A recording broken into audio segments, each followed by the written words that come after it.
Hey, Shalom. I'd like to give all honor, praise, and glory to my power, Yahweh, Ba'ashem, Yahweh Shai.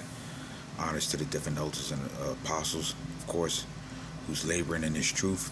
All right, and honors to the elders I'm under. All right, and just a quick lesson. Um, I think I was going to title this, It is Your Father's Good Pleasure to Give You the Kingdom. All right, why I titled this that is because with all that's going on, and there is a lot going on, it can overshadow the fact that the Lord is merciful and that He got something much more in store, greater in store than what we go through now.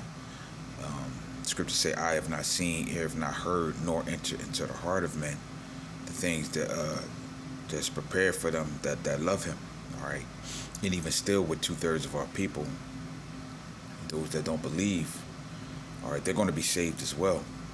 All right, they're all going to be saved as well.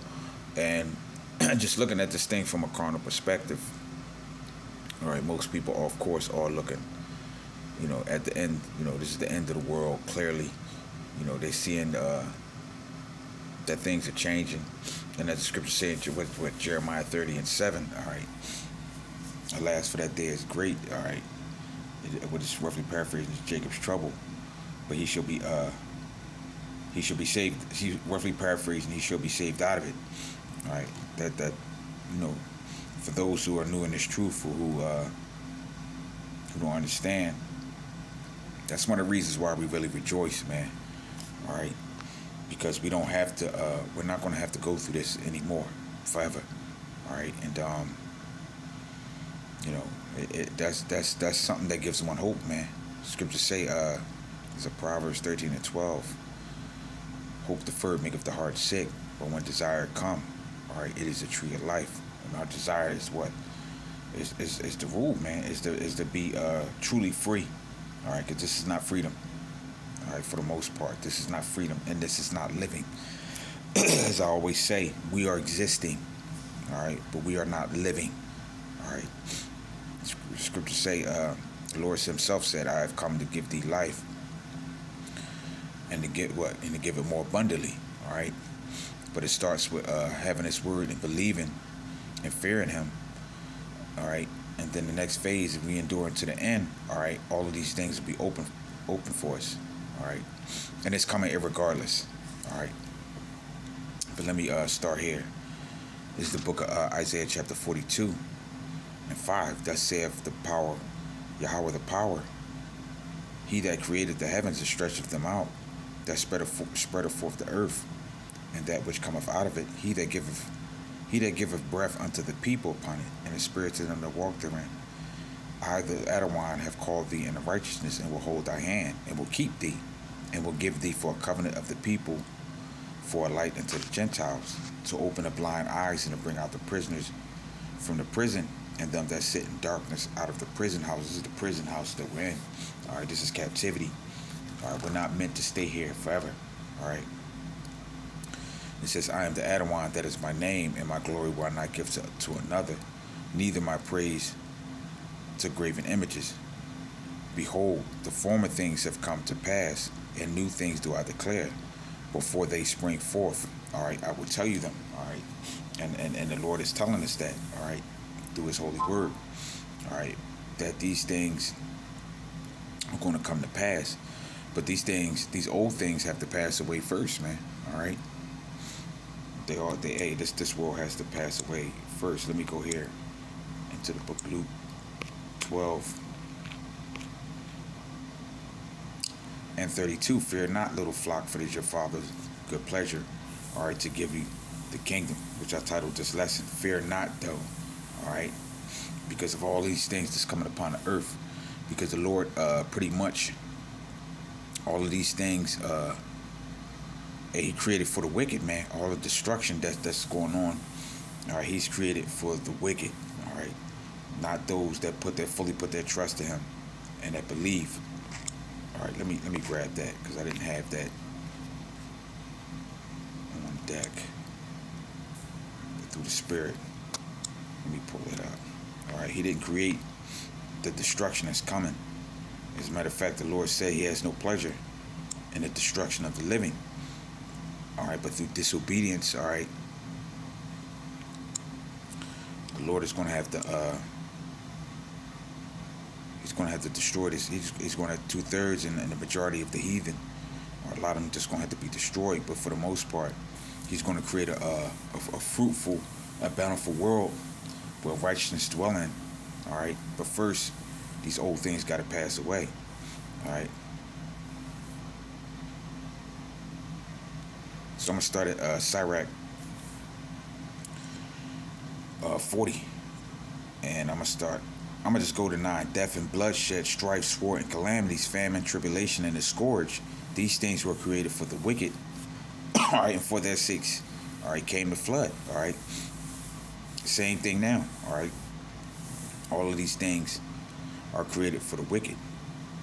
All right, let me read the rest. It said, all things that are of the earth shall turn to the earth again, and that which is of the waters doeth return into the sea. All robbery and injustice shall be blotted out, and true dealing, all right, shall endure forever. True dealing, righteous dealing, all right, shall endure forever. All right. And we just gotta just hold on, man. Just ride this wave. Scripture say it is good that a man both quietly hope and wait for the salvation of the Lord. This is the book of Ecclesiastes 3:1. To everything there is a season, and to every purpose under heaven. All right, to everything there is a season. All right, whether it's trees, whether it's us on this earth. All right, the Lord turns over everything again, and he refreshes everything anew. All right, but this time, all right, he's gonna refresh it anew. All right. All right, with his people, man. All right. It's time for us to rule. Let me go. Let me see something real quick. All right. All right. So we rejoice because of that. Pull something up. This is 2nd Esdras 15:10. Behold, my people is led as a flock to the slaughter. I will not suffer them not to dwell in the land of Egypt, but I will bring them with a mighty hand and with a stretched out arm, and smite Egypt with plagues as before, and I will destroy, all right, the land thereof. All right. So, hey, the Lord is doing this for our sakes, man. All right, all of this stuff that we're seeing going on, all right, and throughout the four corners of the earth, wars, rumors of wars, plagues, all right, earthquakes, all these different things are from the Lord, man. All right. All right, for our sakes. Let me go here. 2nd Esdras chapter 4 and verse 22. And Esdras was asking the same thing concerning one is captivity, and that's a mindset that one should have. All right. One should not have a mindset of wanting to be here and get comfortable here. This is the book of 2nd Esdras 4 and 22. Then answered I and said, I beseech thee, O Lord, let me have understanding. For it was not my mind to be curious, all right, of things, of high things, but of such that pass by us daily. Namely, wherefore Israel is given up as a reproach to the heathen, and for what cause the people whom thou hast loved, all right, is given over unto godly nations. All right. And that's the same thing here. These are daily things that we deal with here. All right, racism. All right,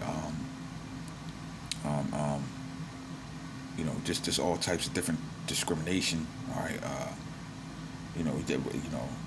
anything that you can name concerning us. All right, we're always put on the back burner, or we're always the goalpost is always moved for us. All right.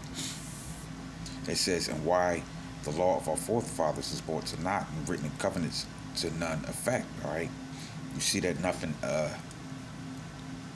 there's lawlessness here, all right, there's no righteousness, all right, the very same things that we go through in our particular time, they went through in all these ungodly nations, these heathen nations, and we pass away out of the world as grasshoppers, and our life is in astonishment and fear, and we are not worthy to obtain mercy. What will we do then? What will he then do unto his name whereby we are called? Of these things I've asked. Then answered he me and said, The more thou searchest, the more thou shalt marvel. For the world are hasted fast to pass away. The more we search, the more we understand the scriptures, all right, the more we understand why the Lord is doing what he's doing. All right, and he's doing it for our sakes. All right. He's doing it for his name's sake first. But in turn, he's doing it for mainly for his name's sake first, but for us as well, man. That's the benefit of being an Israelite. All right. But it says, as concerning the things wherein thou askest me, I will tell thee. For the evil is sown, but the destruction thereof is not yet come. If therefore that which is sown be not turned upside down, and if the place where the evil is sown pass not away, then cannot it come, all right, that is sown with good. So this place has to go. All right. This is some bull crap. All right. Salakia. But this stuff has to pass away, man. This demonic, all right, evil, wicked place. It has to pass, man. All right. And we let me see something real quick. Let me see something. All right. So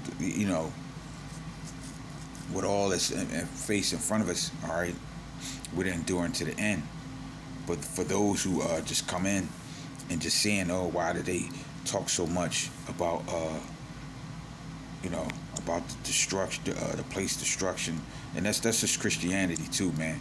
All right, it has boggled the minds of a lot of our people, of loving all people. Pray for this world. All right, no, you pray for the end of this world. All right, for the end of this world to come.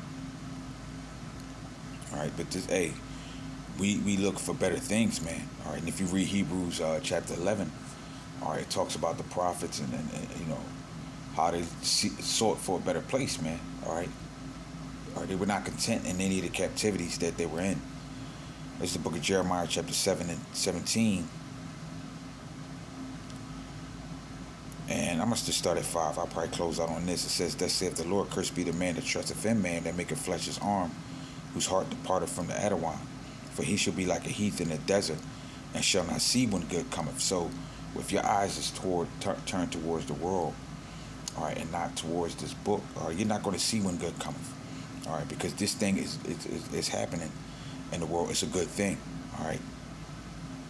But shall inhabit the parched places in the wilderness, all right, in a salt land not inhabited, all right. A parched place, no water, all right. And then water is what likened unto the word, all right. You're going to be hopeless. Verse 7, blessed is the man that trusteth in the Lord, whose hope the Lord is. For he shall be like a tree planted by the waters, that spreadeth her roots by the river, and shall not see when he cometh. But her leaf shall be green, and shall not be careful in the year drought. Neither shall he cease from yielding fruit. All right? Because that's the Lord's will, man. The scripture says it's your Father's good pleasure to give you the kingdom, man. Meaning what? If it's his good pleasure to give you the kingdom, what pleasure?